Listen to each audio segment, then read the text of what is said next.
Petition का पेच। जी हां, जमीयत उलमा हिंद ने पहली रिव्यू पिटीशन दाखिल कर दी है अयोध्या फैसले के खिलाफ, और इस पूरे मामले को लेकर के अब मुस्लिम पर्सनल लॉ बोर्ड भी अगले 1-2 दिनों में दाखिल कर सकता है, जैसा कि उन्होंने कहा था। कुछ और फरीक भी इस तरफ जा सकते हैं। हमारे साथ जो मेहमान बैठे हैं शुएब जामी साहब, उनकी संस्था, उनकी तंजीम भी दाखिल करने वाली है और वो ये बात भी कह रहे हैं। मेरे साथ अब्दुल मोइद अजहरी साहब भी हैं, एक बड़े इस्लामिक स्कॉलर, नौजवान इस्लामिक स्कॉलर के तौर पर जाने जाते हैं। अजहरी साहब, ये जो फैसला कबूल न करने का जो तेवर है, ये आपको नहीं लगता कि कुछ ज़्यादा तल्ख होता जा रहा है और इसके समाजी असरात अगर हम देखें तो फिर ठीक नहीं हुए? अगर हमने 9 तारीख के बाद से इस देश ने राहत की सांस ली है, लोग आगे की तरफ सोच रहे हैं, तो ये सारे फितने की ज़रूरत क्या है? देखिए इमरान साहब, ये जुमला ही मुझे समझ में नहीं आता है कि उसे कबूल ना करने की तलखी बढ़ती जा रही। फैसला कबूल किया है, फैसले का एहतराम सबने किया है। इससे पहले भी मैं अपना मौक़िफ़ जाहिर कर चुका हूं कि रिव्यू पिटीशन मेरे हिसाब से जाने की ज़रूरत नहीं थी किसी को भी, लेकिन चूंकि अब ये लीगल एस्पेक्ट है और लोगों को लगता है कि नहीं अब हमें जाना चाहिए, तो उनको आखिरी मौका आजमाने की इजाजत है, वो सुप्रीम कोर्ट देता है, वो जा करके देख ले। आईनी हक है। लेकिन मैं मुसलमानों की, जहां तक आम मुसलमान की बात हो रही है, तो मैं भी एक आम आदमी हूं और आम आदमी में रहता हूं, तो मुझे नहीं लगता है कि अब इस मसले को बहुत आगे ज्यादा बढ़ाने की, क्योंकि जामी साहब ने कहा कि हम लोग जो है नुमाइंदगी करते हैं मिल्लत की, यही बात नहीं, मुझे नहीं लगता है कि जामी साहब ने ये बात कही है कि हम मिल्लत की नुमाइंदगी करते हैं। मेरे साथ जफर जिलानी साहब थे फोन लाइन पर, वो कह रहे थे कि हमको किसी से पूछने की जरूरत नहीं, हमारे यहाँ पूरे उलमाओं की तंजीम है, वो नुमाइंदे हैं, जो मिल्लत यही चाहती है। इमरान साहब, एक मिनट, आप भी जा सकते हैं। एक बात है, अभी जैसे कि मैं जितनी देर से मैं सुन रहा था, वकील साहब ने बहुत अच्छे से चीजें बताई और मुझे लगता है कि उसके बाद और भी चीजें वाज़ेह हो जाती हैं। मैं मुन्ना जी के पास आना चाहूंगा। उन्होंने 2-3 बातें कही जो मुझे नहीं लगता है कि अब उसकी जरूरत है। सांप्रदायिक मामलों में सिर्फ उलमा ने ही और मुल्लाओं ने ही क्या कहते हैं सांप्रदायिकता नहीं फैलाई है। किसी भी मुस्लिम लीडर का ऐसा बयान मेरी नजरों से नहीं गुजरा है जिसने सुप्रीम कोर्ट के फैसले के ताल्लुक से ये भी कहा है कि नहीं तुम्हें यही फैसला देना होगा और यही तो फैसला आएगा। एक मिनट, मैं आपकी पूरी बात मैंने सुनी है। हाँ, बीच में जरा सा भी मैं नहीं बोला, ठीक है? ये किसी ने नहीं कहा। काशी मथुरा या जितना भी है, एक आम आदमी, पहले भी आम मुसलमान यही चाह रहा था कि ये मसला खत्म हो जाए, आज भी ये चाह रहा है कि मसला खत्म हो जाए। पिटीशन की बात सबसे पहले हिंदू महासभा ने कही थी। जिस दिन ये वर्डिक्ट आ रहा था, उस वर्डिक्ट में जो सबसे पहला रिएक्शन आया था रिव्यू पिटीशन में जाने की के बारे में सोचने की, वो बात कही थी हिंदू महासभा ने। कभी नहीं बोला। हिंदू महासभा का वो रिकॉर्ड मेरे पास भी मौजूद है, वो गुरु जी का रिकॉर्ड मेरे पास भी मौजूद है और इसी चैनल पर वो बात फैसले को लेकर ही बोला था। रिव्यू पिटीशन के बारे में हम गौर करेंगे, हम जा सकते हैं। कभी नहीं बोला था। अब ये जा रहे हैं। वो रिकॉर्डिंग मैं आपको दिखा सकता हूं, जहां पर वो जो है उसी वक्त सेम डे और इसी चैनल पे मैं बैठा था, इसी चैनल पे। दूसरी बात जहां तक आई है, वो दूसरी फिर वहीं पर आते हैं कि ये जिस तरीके की तंजीमों की नाकामियां रही हैं, जिस तरीके से रिप्रेजेंटेशन की नाकामी रही है, वो फिर जो है क्या कहते हैं, जैसे कि वो आखिरी एक दम लगाने की बात है। मैं आम मुसलमान एक तरीके से उसे जिस तरीके से क्या कहते हैं एहतराम किया उसने, 2-3 चीजें हैं उस सुप्रीम कोर्ट के फैसले में। उसे आप समझौता कह लें, उसे आप हल कह लें, उसे आप इंसाफ कह लें। 3 बातें ऐसी हैं जिसकी वजह से मुसलमान मुतमईन होता है। एक तो ये है कि एक वो झगड़ा जिसकी वजह से हजारों जान, माल, इज्जत, आबरू, इन तमाम चीजों का नुकसान हो रहा था, वो खत्म हुआ। दूसरी चीज ये है कि अब एक झगड़े से बाहर निकल करके मुसलमानों को आगे बढ़ने के एक मौके सामने आते हैं, इसलिए मुसलमानों को आगे बढ़ना चाहिए। तीसरी बात है कि जो मोरल हाई ग्रेन है कि सुप्रीम कोर्ट ने 3 बातें जो कही हैं, इससे पहले भी डिबेट में हम जिक्र कर चुके हैं। 1949 में मूर्ति का रखना इलीगल था, 1992 में जो बाबरी मस्जिद की शहादत है वो इलीगल है और मंदिर तोड़कर मस्जिद नहीं बनाई गई। मैं ये हमारे जामई साहब हमारे दोस्त हैं, इनके अलावा और जितने भी लोग रिव्यू पिटीशन में जा रहे हैं, रिव्यू पिटीशन की बजाय पिटीशन दाखिल करनी चाहिए उन लोगों के खिलाफ जिन्होंने 1992 में जो है बाबरी मस्जिद शहीद की है, उनके खिलाफ आप जाओ। रिव्यू पिटीशन की बजाय आप पिटीशन उनके खिलाफ दायर करो जिसने 1949 में जो ये झगड़ा शुरू किया था। अब वहां जाओ, वो जो करना है करो, लेकिन ये जो झगड़ा खत्म हो गया है, जमीन जहां जानी थी गई, जिसको आप मसला इसकी वजह एक और है इमरान साहब कि मुसलमानों के अंदर ही ऐसे हजारों लोग ये बात कहने के लिए आज भी कह रहे हैं, मैं इस चैनल के माध्यम से कह रहा हूं कि वो इस बात के लिए तैयार नहीं है कि वहां पर आप मस्जिद बना सकते हैं, शरीयत इजाजत नहीं देती है, ये इजाजत नहीं देती है, नफ्स नहीं चाहती है। बहुत सारे मामलात है कि जो मिल्कियत जिस जमीन की आपकी नहीं, वहां पर आप मस्जिद नहीं बना सकते हैं। पिछली लड़ाई जो थी जमीन के मालिकाना हक की, ना हिंदू पक्ष ने उसको साबित किया, ना मुसलमान पक्ष ने साबित किया। किसी ने यह साबित नहीं किया कि वो जमीन तुम्हारी है। सुप्रीम कोर्ट के फैसले के बाद फिर अगर आप जाते हो कि जमीन किसकी है या किसकी नहीं है, तो मुझे नहीं लगता उससे कोई फर्क ज्यादा पड़ने वाला है। अलबत्ता ये जैसा कि इस पक्ष से बात आ गई थी कि अभी तो हमने जो है अयोध्या में किया था, मुसलमान हमेशा एक ही बात से डरता रहा है, वो यही रहा है कि अगर अयोध्या जैसे मामले में नहीं, जो भी इस तरह की बात कर रहा है, एक कंप्लीट होने दीजिए इमरान साहब, पहले कंप्लीट ये अभी कर भी रहे हैं तो सिर्फ लोगों को गुमराह कर रहे हैं, क्योंकि कानूनन ये नहीं कर सकते जब तक कि उसमें कोई कोर्ट आदेश ना दे या कोई बड़ा बदलाव ना हो। नहीं कंप्लीट करने दीजिए, एक बस आखिरी बात है, कंप्लीट ये है कि देखिए मसला क्या रहा है कि समझौते की जहां तक बात है, अमन और शांति की बात है, इससे बड़ा मिसाल जो है नहीं हो सकती है कि मुसलमानों ने यह साबित किया है कि हम अमन चाहते हैं। आप ये हमारे बड़े भाई यहां पर बैठे हुए ये बता दें कि कब ऐसा मौका रहा है जहां जिसे तुमने जो है वो भुनाने की कोशिश न की हो और अलगाव पैदा करने की कोशिश न की हो। जरूरत यह है कि आप भी थोड़ा सा कदम बढ़ाओ, हम भी थोड़ा सा कदम बढ़ा रहे हैं, मुल्क को आगे ले जाएं। आप जिस तरीके से घसीट रहे हो, जिस दिन फैसला आया है ना, उसी दिन जिस दिन फैसला आया है उसी दिन जो है कुछ अयोध्या के बाद चाहिए ना, देखिए दोनों लोग मुस्लिम तंजीमों को भी सोचना चाहिए कि हम ही चलो। मेरा तो यही सवाल है ना अजहरी साहब आपसे कि क्या जमीयत और पर्सनल लॉ बोर्ड जैसी तंजीमों के लिए बड़ा बनने का ये वक्त नहीं था जो उन्होंने खो दिया है? नहीं बिल्कुल, मैंने पहले भी कहा कि इन लोगों ने गलत किया। मैं बहुत खुले तौर पर ये कहता हूं कि जिस तरीके का जो भी मौका होना था, एक आखिरी जो होता है कि भाई आखिरी कोशिश कर लो, वो आखिरी कोशिश कर ली। मुस्लिम पर्सनल लॉ बोर्ड और इसके साथ जितनी भी तंजीमें थी, उन तमाम लोगों ने इस मामले में खास तौर से जिस नाकामी से दो चार हुए हैं वो सारे लोग जानते हैं। अब मजीद उसमें और ज्यादा जाने की जरूरत नहीं है। जिस तरह से मैं इनकी बात करता हूं वैसे ही मैं उनकी भी बात करता हूं, क्योंकि आग दोनों तरफ से लगाई जाती है और दोनों तरफ जब आग लगती है तो हमारे जैसा आम आदमी जलता है। नहीं चाहते हैं हम फिर उस आग में झुलसे। और अगर इस तरीके से जैसे अभी ये बात हुई थी, जिस दिन वो फैसला आ रहा था, उसी दिन ये बात कही गई थी कि अभी तो ये अयोध्या की बात है, अभी मथुरा काशी बाकी है। कह रहे हैं कि हमें पता है कि इसको लेकर के कोई खास ध्यान नहीं दिया जाएगा, और खुद कानून के जानकार भी कह रहे हैं कि बहुत अहम पॉइंट्स है ही नहीं, वो जा रहे हैं अपने संवैधानिक हक का इस्तेमाल कर रहे हैं और कुछ नहीं कर रहे। तो इस वक्त आपको भी या आपकी जैसी तंजीमों को भी, अब आरएसएस इस मामले में कोई बात नहीं कह रहा है, दूसरी तंजीमें कोई बात नहीं कह रही, हिंदू महासभा को इस मामले में इस वक्त ये सब बोलने की जरूरत क्या है जब पूरा बहुसंख्यक समाज इस मामले से खुश है, इस मामले को लेकर एक्सेप्ट कर चुका है पूरे समाज ने, 135 करोड़ हिंदुस्तानियों ने सब्र, तहम्मुल, संजीदगी का परिचय दिया। तो इस वक्त आपको भी ये सब करने की जरूरत है। आपको मैं बताऊं, ये फैसला आया, इसको हिंदू मुसलमान सबने इसका स्वागत किया, ना तो हिंदुओं ने इसके लिए खुशी मनाई और ना और मुसलमानों ने इसके लिए गम मनाया। बहुत अच्छा फैसला आया था। और जब ये आपस में समझौते की बात चल रही थी, जो 3 लोगों का पैनल सुप्रीम कोर्ट ने बनाया था, तो उसमें बैठकों में हम लोग जाते थे, ज़्यादा डिटेल हम नहीं बता सकते क्योंकि वो कंटेम्प्ट ऑफ कोर्ट हो जाएगा। तो हम लोग सभी तैयार थे कि अगर ये अयोध्या वाले मामले को मुस्लिम पक्ष सहमति से छोड़ दें इसको मंदिर बनने के लिए, तो हम लोग अब किसी भी मुद्दे को उठाने वाले नहीं हैं। लेकिन इसमें से लोग तैयार नहीं हुए, कुछ लोग तो तैयार हुए, लेकिन ज्यादातर लोग तैयार नहीं हुए। उसको भी सबने स्वीकार लिया। अब फैसला आ गया, इसका हम लोगों ने स्वागत किया। हम लोगों ने कहा बहुत अच्छा फैसला आया, अब सब सारे मामले खत्म कर दिए जाएं। अब ना तो कोई मथुरा की बात हो, ना कोई ताजमहल की बात हो, ना कोई काशी की बात हो, ये सारे हम लोग छोड़ दिए।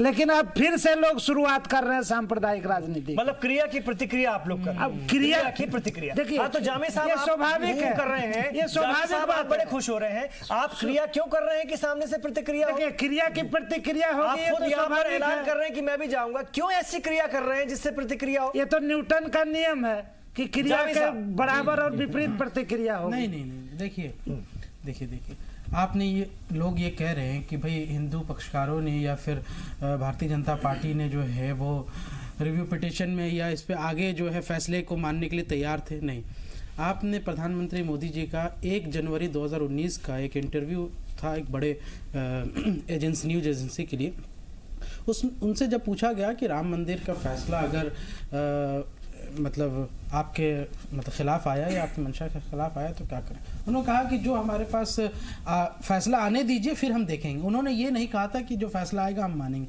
कहा था कि फैसला आने दीजिए फिर हम देखेंगे क्या उसमें। तो देखेंगे क्या मतलब है? अच्छा, या तो आप ऑर्डिनेंस लाते चीजों को क्यों नहीं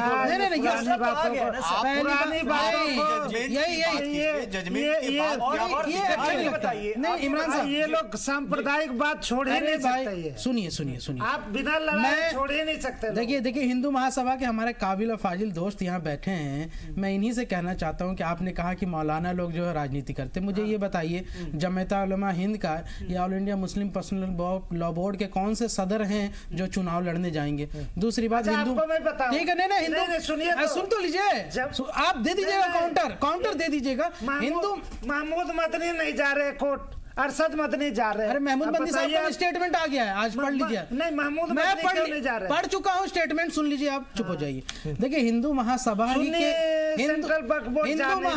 के ही लोग थे जो 1949 21-22 दिसंबर की रात, जिनका नाम अभिहरण दास था, जिसको अयोध्या फैजाबाद कोर्ट में जो है और पुलिस स्टेशन में जिनके लिए शिकायत भी लिखी गई थी, वहां के डीएम ने किया था और एसएसपी ने भी किया था। वो हिंदू महासभा के थे अभिहरण दास, जो कि नाथूराम गोडसे के साथी भी थे और गांधी जी के हत्या के मामले में उन पर केस भी चल रहा था। तो मेरे ख्याल में उनकी ही नुमाइंदगी कर रहे, तो मुझे लगता है कि वहीं से शुरुआत हुई था तमाम शरारतों की, जिसका सुप्रीम कोर्ट ने भी जिक्र किया है। ठीक है, जब अब 90 तोड़ के मस्जिद बना दी गई तो शुरुआत होगी नहीं? कहा सुप्रीम कोर्ट ने तो कह दिया नहीं बनाई। इमरान साहब एक लास्ट पॉइंट रख दूं, आ चुका है उस पर, उससे पहले के हालात पर मैं बात नहीं कर रहा था। इमरान साहब लास्ट पॉइंट, जल्दी अरे वो भगवान ठीक है ना मुन्ना जी, फैसला आ चुका है इसी फेवर में। 1 मिनट, आ चुका है ऑनरेबल कोर्ट ने कहा है ना सर। ये तरीका ठीक नहीं है जी, ये तरीका ठीक नहीं है। देखिए 1990, वकील साहब आप बोल दीजिएगा, 1991 act places of worship act की बात हो रही है। पहली बात तो आपको ये जानना पड़ेगा कि जब सुप्रीम कोर्ट का कोई फैसला ऐसा आता है या फिर कोई लेट डाउन लॉ भी होता है तो पार्लियामेंट को अधिकार है कि वो ऑर्डिनेंस लाके उसको पलट दे, लेकिन पार्लियामेंट में ही कोई ऐसा एक्ट है ऑलरेडी तो सुप्रीम कोर्ट उसको नहीं पलट सकता, ये तो पहले जान लीजिए। इसलिए जब आप रिव्यू पिटीशन में इसकी बात कर रहे हैं 1991 का, तो आप तो वैसे भी पहले से ही खत्म है उसमें, और हम नहीं, निर्मोही अखाड़ा भी जाने वाला है, निर्मोही अखाड़ा भी जा रहा है,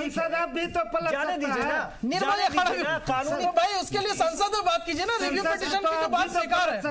तैयारी करके आप नहीं आए हैं, मुझे मालूम है, तैयारी करके नहीं आए हैं, आप पहले थोड़ा तैयारी करो। राजीव जी आपके पास आ रहा हूँ, संसद से पलटने की बात होगी। राजीव जी मैंने संजय चड्डा जी से भी ये बात पूछी थी, आपके जरिए भी इस मंच से बात क्लियर करवा देना चाहता हूँ। ऑनरेबल जो कोर्ट का उस वक्त का जो कानून बनाया गया है, जो नियम है, जो उस वक्त माफ कीजिएगा पार्लियामेंट का जो कानून बना हुआ है, उसके बाद अगर कोई इस तरह से जाता भी है तो क्या इतना आसान है क्या? और जो लोग इस तरह की बात करते हैं, चाहे मुन्ना शर्मा जी हो या कोई भी, क्या वो लोगों को गुमराह नहीं कर रहे हैं सीधे सीधे? नहीं, एक्चुअली क्या इमरान साहब, आज के डेट में जो आज हम यहाँ पैनल पे बैठे हुए हैं डिस्कशन के लिए रिव्यू पे, कि रिव्यू अगर पिटीशन फाइल किया गया तो उसका नतीजा क्या आ सकता है, वेदर वो इलीगल था लीगल था, वो तो कोर्ट डिसाइड करेगी। तो होना चाहिए नहीं होना चाहिए, पार्लियामेंट के पास अपना पावर है, अपना राइट है जो कॉन्स्टिट्यूशन ने दिया है, सुप्रीम कोर्ट को भी जो पावर दिया है कॉन्स्टिट्यूशन ने दिया है, उसके अकॉर्डिंगली दोनों का अपना अपना पावर होता है। लेकिन एक चीज मैं बताना चाहता हूं कि पार्लियामेंट के किसी भी विधेयक को, किसी भी उनका अगर विधेयक आता है तो उस पर डिस्कस करने का राइट अगर है किसी के पास, तो सुप्रीम कोर्ट के पास डिस्कस करने का राइट होता है कि वो वेदर उसने, अगर पार्लियामेंट ने जो विधेयक पास किया है, आपने देखा कई सारा ऐसा विधेयक है जिसको कि सुप्रीम कोर्ट ने सेट असाइड किया है, क्योंकि इनके पास पावर होता है, राइट होता है। और कानून, चूंकि प्रेसिडेंट ऑफ इंडिया भी आप जाएंगे 138 में जाके उनसे किसी भी तरह का आप ले सकते हैं सजेशन लेने का उनका राइट होता है, सजेशन ले सकते हैं, क्योंकि सुप्रीम कोर्ट का पावर बहुत ही वास्ट होता है। हम आज के डेट में जो बैठे हैं कि आज हम इसकी बात कर रहे हैं कि रिव्यू उस विधेयक को चेंज करने का अधिकार दोबारा पार्लियामेंट को ही है। नहीं, वो अगर अमेंड करना चाहते कर सकती है, सुप्रीम कोर्ट अमेंडमेंट नहीं करेगी। अमेंडमेंट की बात जहां तक आती है, वो तो पार्लियामेंट के पास अगर फिर से आता है, पार्लियामेंट को तो पार्लियामेंट के अधिकार नहीं है ना उस एक्ट को लागू मुन्ना शर्मा जी, ठीक है नहीं, लेकिन उसको अमेंड नहीं कर और बात कर लेते हैं, उसको अमेंडमेंट नहीं कर सकते। फिलहाल पार्लियामेंट की ऐसी कोई मंशा नहीं दिखती है, आप जा सकते हैं, अपने कानूनी हक का इस्तेमाल कर सकते हैं। अभी हम लौट रहे हैं, इस पर और बात करेंगे, लेकिन मैं विषय से बाहर नहीं जाना चाहूंगा। मैं फिर अपने मामले पर आना चाहूंगा कि रिव्यू पिटीशन को लेकर के सामाजिक पहलुओं को देखना ज्यादा जरूरी है कि नहीं, और आईनी हक का तो इस्तेमाल सभी कर ही रहे हैं, करने की कोशिश कर रहे हैं। रिव्यू पिटीशन दाखिल किए, मैं आपके पास आना चाहूंगा अजहरी साहब। मान लीजिए रिव्यू पिटीशन भी अगर खारिज हो जाती है तो जमीयत जैसी तंजीमों का अगला कदम क्या होगा, और फिर ये समाज के बीच में आएंगी, क्या लेकर आएंगी? क्योंकि यहाँ पर इसको हम इस तरह से देख सकते हैं, चाहे पर्सनल लॉ बोर्ड हो, चाहे जमीयत हो, या और लोग भी जो जाना चाहते हैं, उनका भी अपना अपना इंटरेस्ट होता है समाज के बीच, उनकी भी अपनी अपनी एक साख होती है। सीधे तौर पर वो उसके लिए करते हैं और वो आखिरी दम तक इसलिए लड़ते दिखना चाहते हैं कि समाज के बीच में उनकी एक छवि कायम रहे। ऐसे में अगर ये भी खारिज होती तो फिर क्या ऑप्शन रहते हैं? देखिए, मुझे ऐसा लगता है, और मुसलमान जो आम मुसलमान है ना, बड़ा अकीदतमंद, बड़ा भोला होता है। मुझे ऐसा लगता है कि 2014 के बाद से जो आज तक जो भी केसेस होते आए हैं, जो भी इंसिडेंट्स होते आए हैं, आज जाकर के मुझे लगता है मुसलमान महसूस कर रहा है कि वो धीरे धीरे आज़ाद हो रहा है। आज़ाद हो रहा है उस फिक्री गुलामी से जो कहीं ना कहीं तुम्हारी राय, तुम्हारी मंशा, तुम्हारा ओपिनियन या तुम्हारी अपने जो तुम्हारी समझ है, तुम जो चाहते हो, तुम्हारा जो एक्सप्रेशन है, वो कहीं नजर नहीं आता था। तो ये धीरे धीरे एक ऐसे स्टेप बाय स्टेप ऐसे कुछ कदम हुए हैं जहां पर मुसलमान उस आज़ादी की तरफ बढ़ रहा है। उसका दूसरा पक्ष ये है कि मैं ये कह सकता हूं कि दो चीजें 2014 के बाद से 19 के दूसरे सेशन में हुई है कि मुसलमान आज़ाद हो रहा है और हिंदू को एक वोट बैंक का एक प्लेटफॉर्म मिल गया है। अब आज़ादी के बाद ये मुसलमान क्या तय करता है ये आने वाला वक्त बताएगा, लेकिन उस क़यादत से कहीं ना कहीं भरोसा तो उठ गया है, जिस क़यादत ने हमेशा हुकूमती इशारों पर और अपनी उनकी फाइलें दबी हुई होती थी, वो काम भाई एनजीओ चल रहे हैं दुनिया भर की, जो आजकल जो है वो कहीं ना कहीं चीजें लीक हो जाती हैं। तो हुकूमत के दबाव में, हुकूमत के इशारे पर या हुकूमत के साथ समझौता करके, साठ गांठ करके, जो भी सूरत रही हो, जिस भी तरह से आम मुसलमान के एक्सप्रेशन को दबा करके अपनी तंजीमी चकाचौंध के लिए जो काम करते रहे हैं, आज मुझे लगता है कि धीरे धीरे मुसलमान उससे निजात पा रहा है। दूसरी बड़ी चीज ये है कि आप देखें, मुझे नहीं लगता है, मैं जाती तौर पर ये बात कर रहा हूं कि मुझे नहीं लगता है कि अब जो है ये जो रिव्यू पिटीशन की जो भी मामले चल रहे हो, वो चाहे ये हिंदू महासभा जा रही हो, चाहे जमीयत उलमा जा रही हो, चाहे निर्मोही अखाड़ा, जो भी तंजीम जा रही हो, कोई भी मुसलमानों के लिए या हिंदुओं के लिए नहीं जा रहा है। हिंदुओं की जो बड़ी आस्था थी, वो पूरा हिंदू यही कह रहा था कि हमें राम मंदिर चाहिए, ठीक है, उसके अलावा मुझे और कोई चीज की जरूरत नहीं है। और यही राम मंदिर ऐसा मुद्दा रहा जिसने इतना बड़ा जो है एक ऐतिहासिक 2014 में भी इतिहास रचा है और 2019 में रचा है। इसी तरीके से यहां पर भी है जो मुसलमानों की जो मामलात हैं कि आम मुसलमान जान की हिफाजत, माल की हिफाजत, इज्जत व आबरू की हिफाजत और तरक्की में हिस्सा चाहता है, उस आइडेंटिटी की तरफ जाना चाहता है जो नए जमाने, नए भारत और तामीर और तरक्की से सजे हुए भारत का इतिहास जो बने, प्री पार्टीशन दौर में दोबारा नहीं जाना चाहता है। और जिस तरीके से ऐसे हालात हैं, हो सकता है लोग अपनी अपनी जगह पर सही हो, तंजीमें सही हो, दूसरे लोग सही हो, लेकिन ये जिस तरीके से हालात बनते जा रहे हैं, मुझे ऐसा लगता है कि अगर फिर कशीदगी हुई, फिर तनाव हुआ, फिर वही नफरत का माहौल आया, तो हम फिर उसी प्री पार्टीशन दौर में चले जाएंगे, जिससे फिर हमें निजात पाने के लिए 70 से 80 जामे साहब देखिए, होने वाला नहीं है। एक बात मैं वही कह रहा हूं, कि आप उसकी गुंजाइश नहीं बचनी चाहिए।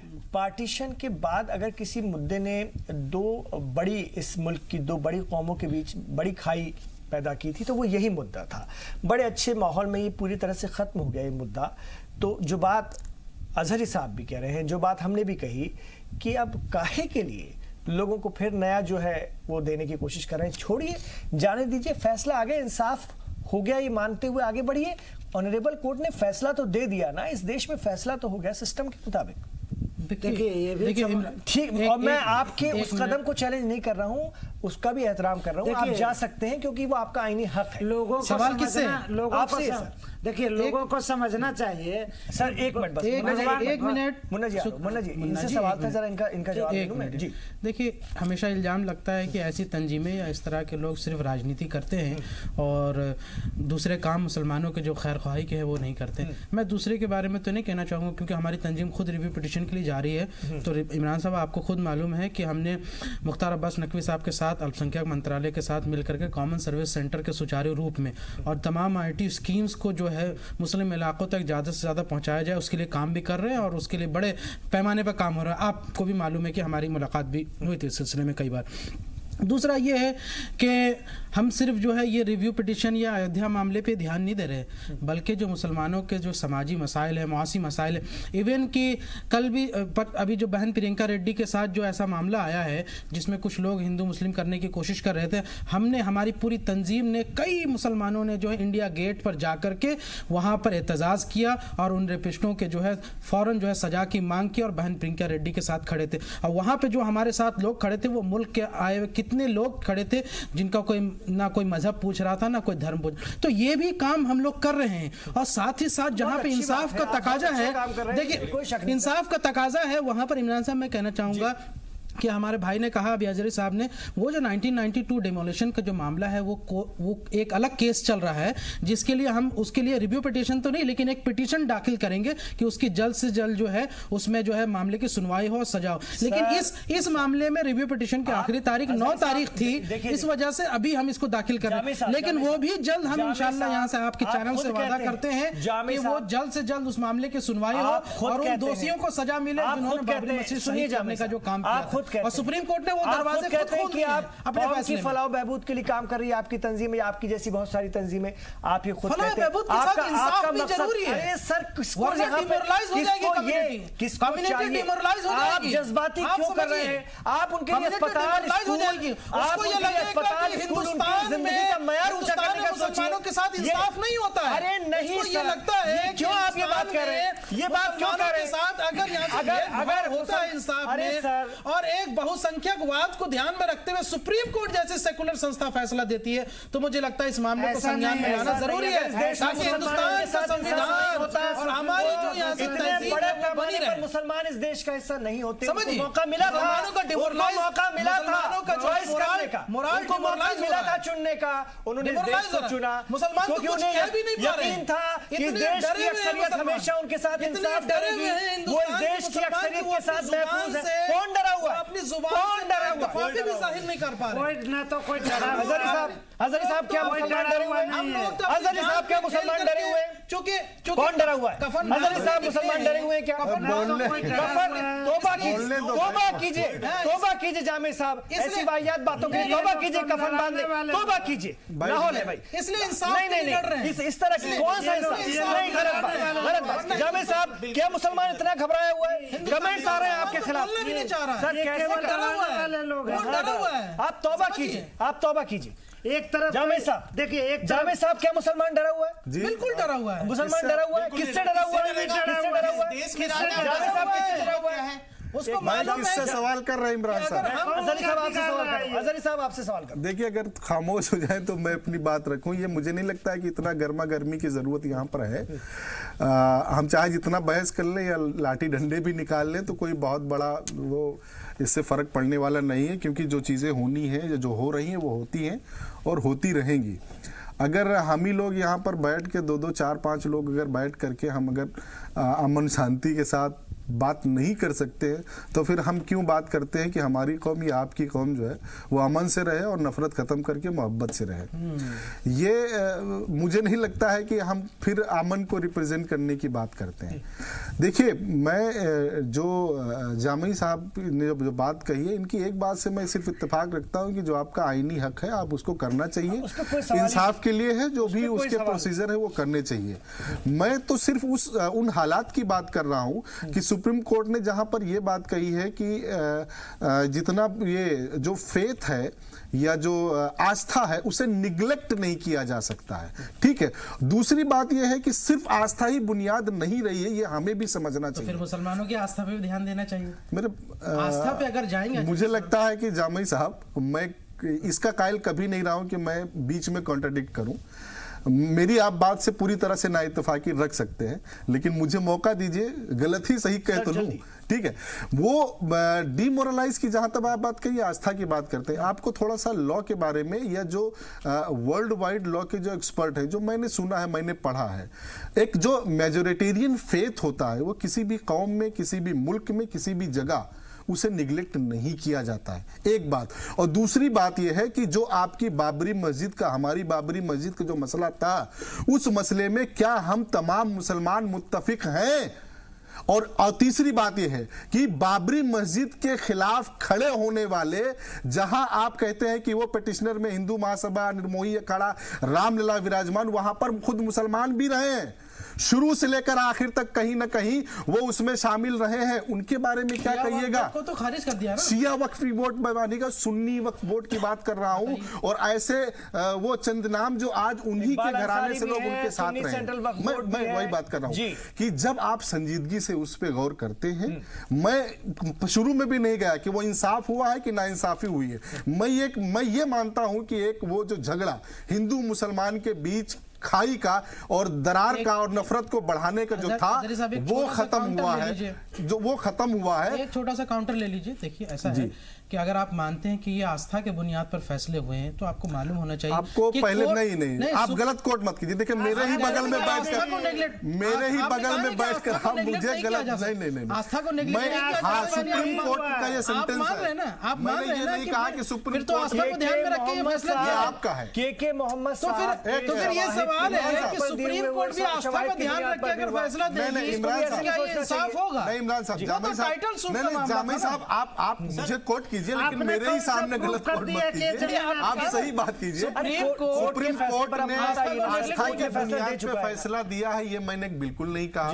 आप ये मेरी तरफ आप निस्बत मत कीजिए, आप अपनी बात जो बताइए, जो मैंने कहा क्या गलत था उसमें। देखिए, सुप्रीम कोर्ट अगर आस्था लेकिन जामे साहब, आपको एक बात कम से कम सोचनी पड़ेगी, और इस तरह की बातों से शायद बचना चाहिए।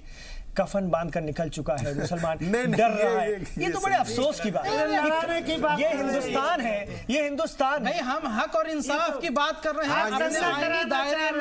आईनी दायरे में और कानूनी दायरे में रहकर बात कर रहे हैं। काम नहीं करना चाहिए, कानूनी दायरे में रहकर बात। हमने ये कहा कि अगर कुछ मुसलमान डर रहे हैं बोलने से, तो हम तो कम से कम बोलें। यही तो हम जो मीडिया में जो कर रहे हैं, यही तो। चलिए, बहुत शुक्रिया आप लोगों का। आपका आईनी हक है, आप जा सकते हैं, आपका आईनी हक है। ऑनरेबल कोर्ट इसको लेकर के क्या कुछ आगे कदम देखता है, बनाता है, वो तो उनका हक है, आप जा सकते हैं, ये आपका आईनी हक है, इस पर कोई सवाल नहीं है। हम उसके सामाजिक पहलू को समझने की कोशिश कर रहे थे, बहुत सारी बातें निकल कर आई, सोचना आपको है। और ये बात जरूर गौर खोज कीजिएगा कि मिल्लत क्या चाहती है, कौम क्या चाहती है, उसको भी, उसके दिल के जज्बात को भी समझने की कोशिश कीजिए, वो किस तरह की जिंदगी चाहती है। बहुत शुक्रिया आप तमाम लोगों का, क्योंकि मेरे पास जो कमेंट्स आ रहे हैं वही बताते हैं कि कुछ लोगों को ये बात जम नहीं रही है। बहरहाल देखना ये होगा कि आगे क्या कुछ होता है। बहुत शुक्रिया इस प्रोग्राम को देखने के लिए। आप रहिए जी सलाम के साथ।